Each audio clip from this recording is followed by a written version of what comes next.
Good morning. This is Kamera again. We're on day number 83, Judges 16 through 18. That's 16, 17, and 18.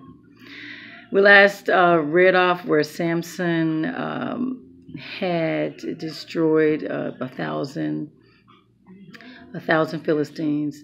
And so now we're still continuing the story where Samson is now. Guess what, guys? He's visiting a prostitute in this area called Gaza. I believe it's Philistine territory as well. He's visiting a prostitute. So the men of Gaza, they hear that he's visiting this prostitute, and they set up near a gate. They say, when he comes out in the morning, we're going to get him. So Samson, he wakes up in the middle of the night, takes the gate, I guess to prove something. I don't know. Maybe they had him locked in. He took the gate with the hinges and took him and placed him on a hill. Okay. So fast forward, he falls for this. He visits this prostitute named Delilah. And he seems to really like Delilah. She was a regular, basically.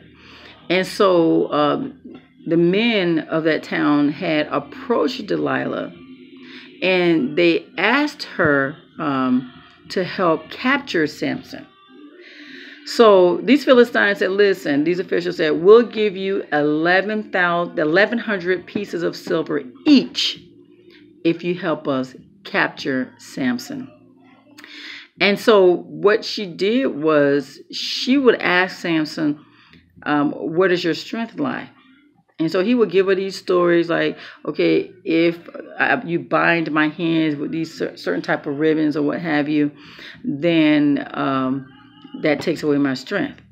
So what did she do? She would bind his hands, and then she's like, Samson, the Philistines are coming. He'd wake up out of his slumber, and then he'll just pop the rope or what have you. Then the next night, maybe another time she did a rope. Another time she braided his hair and with string and thread or what have you, attached to some loom. Each time he told her something, she would actually try to confine him and tie him up, and she would tell him. And this is the thing, Philistine men were in the closet waiting on him. They were in hiding waiting for him, so that when she said the Philistines are coming, he would wake up and he would free himself from whatever she had bound him with. And so she would nag him and nag him and nag him and nag him and nag him. So eventually that wore him down. And he decided to go ahead and just tell her the truth. And he told her he's never had his hair cut. And that's where his strength lies. And so, she put him to sleep one night. He must have been, intoxicated or something. I'm not certain. But she put him to sleep, and she calls in someone to cut his hair. And then when she yelled that the Philistines were coming, he noticed he didn't have any strength.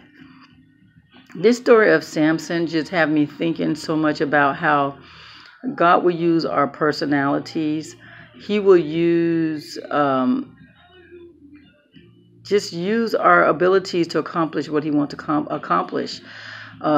We know that Samson is a judge of Israel, but we know that he's not doing things that he's supposed to do. When we sin, we do separate God from us. We do. And so when he got his hair cut, he put his trust in that woman. She caught him at his weakest moment, and she took advantage of it and left him without any strength.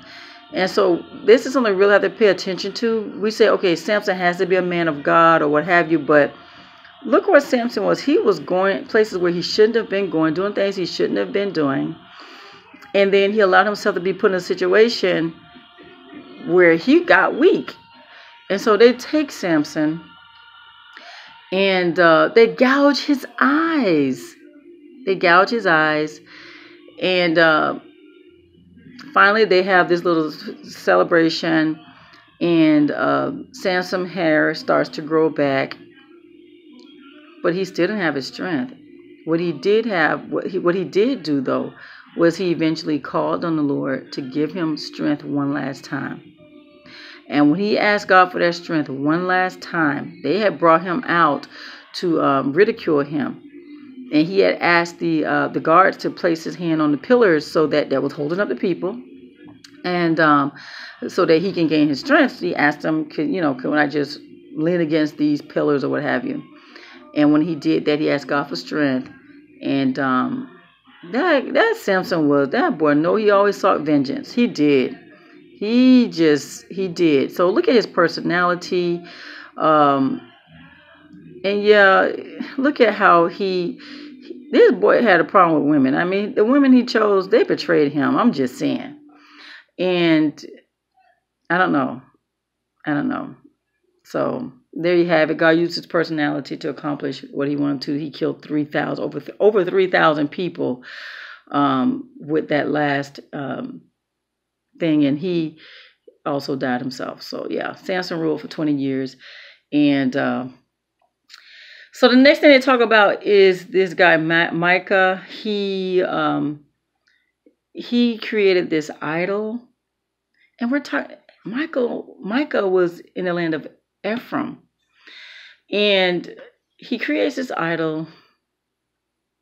He finds this priest, this Levitical priest, and he hires that Levitical priest. A Levitical priest, you guys know that the Levites didn't have their own land. They were not assigned their own land. So, but we know they're the ones who did the service of God. They were the ones who sought God for people. They're the ones who did the burnt offerings. If you wanted forgiveness for sins, and you bring your burnt offerings to the Levitical priest, and they offer those sacrifices to God. And so it was a blessing to have a Levitical priest there with you. And so he hires this priest, and priest, could you please just stay with me? And I know I'm going to be blessed now, knowing that you are here. But this is the thing, though. How you going to have this image, this idol that you created, and a priest? And the crazy part about it, look at the priest. He knows better. Yeah.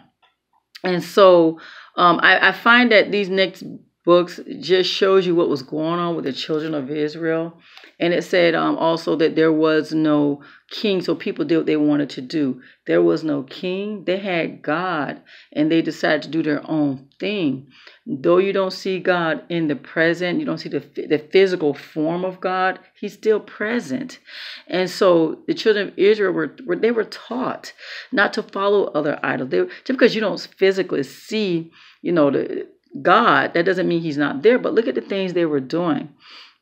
And so this priest, and so fast forward, Daniel, the tribe of Dan, they had not settled in their assigned territory. And so they sent out 5 warriors to go scope out this one land, right? And so on their way to that land, they stop over at Micah's place and rest. And so they see his priest, and they're like, why are you here?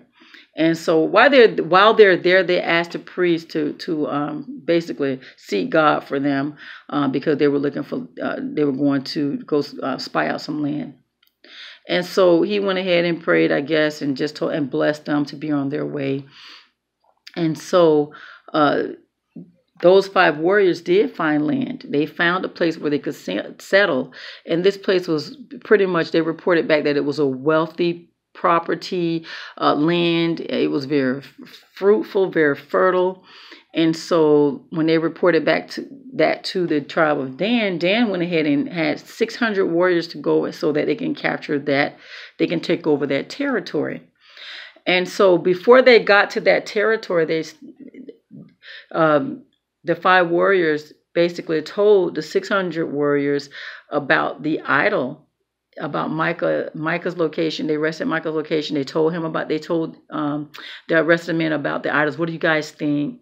What do you guys think about this priest or what have you? So they tell the priest, basically, before they even do that, they go and they destroy the inhabitants of that land that they had surveyed. And they burn it down and take it or what have you. But get this, though. They stole, I'll just say that. They stole Micah's, his idols, his images that he created, they stole his priest. They were like, you're here with this one group of people, or this one man. You can actually be over a huge tribe, basically. And so the priest was happy. Oh, I have a big, it's like a promotion to me, basically. So he goes with them. And so Micah sees that this is not right. And so he runs after them, and they're like, why are you trying to follow us, or what have you? He's like, you stole all my idols. You stole my priest. I have nothing now. He's like, listen, you don't want no problems. You might want to back off. And so, yeah, they heeded the warning and went back. But the thing is, look at what's going on. These are the children of Israel we're talking about. Children of Israel who's supposed to be followers of God. They've taken on idols. They've created idols. Even the priest just doing things that they should not be doing. They know. But how are you going to serve God in mammon? Really? How are you going to serve God, who is the creator, and those things that you create or that were created? The creator and the created. That's what you're serving. And you want the blessings of God to be in your life. You have to choose one. Either you're going to serve God or you're going to serve that thing. So that's where we are right now. Where the children of Dan, they have this idol in the midst of them. They actually have a priest who's actually upholding that. Seriously. So, we're going to see where this takes us. We're still in Judges. This is day number 82. Again, another thing, guys, look at Samson, look at his personality, look at how he lived his life and how his life was ended. Look at how his personality was used to accomplish certain things. Look at how, just look at the whole thing. Ask God for understanding on what you should gain out of that. Open your eyes to see things that he wants you to see. Help you to become more wise from their examples. And look at what's going on with these children of Israel, with these idols and the priests as well. Unbelievable, right? So, that's day number 83. I said 82 before, didn't I? 83, and that's Judges 16 through 18, okay? So you guys have a God-filled, wonderful, blessed day, okay?